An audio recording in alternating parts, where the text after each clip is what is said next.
এই প্রসঙ্গটা নিয়ে অনেকে অনেক ভুল বোঝে। এটা হচ্ছে এমন এমন কাজ যারা করে, যারা কাজ করতে করতে অসুস্থ হয়ে যাওয়ার সম্ভাবনা আছে, মৃত্যুর মুখোমুখি বেহুশ হয়ে যাওয়ার সম্ভাবনা, তাদের জন্য ছাড় দেওয়া। ব্যাপারটা এমন না যে কেউ মরুভূমিতে কাজ করে সে রোজা ভাঙতে পারবে, কেউ রিক্সা চালায় কেউ রোজা ভাঙতে পারবে এরকম। ধরেন যে মরুভূমিতে যারা কাজ করে বা বাংলাদেশে সামারে যারা রিক্সা চালায় অথবা আয়রন ফ্যাক্টরিতে যারা কাজ করে, অনেক সময় এমন হয় তারা ডিহাইড্রেশনে ভুগতে ভুগতে বেহুশ হয়ে যায় কাজের মধ্যে, এরকম হয় না? হয়।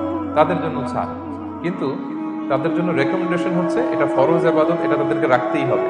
হয়তো নাইট শিফটে কাজ করার ট্রাই করবে অথবা সারা বছর একটু একটু জমিয়ে রোজা রাখার চেষ্টা করবে, কিন্তু রোজা তারা রাখবে, তারা সাহুর খাবে, তারা রোজা রাখা শুরু করবে।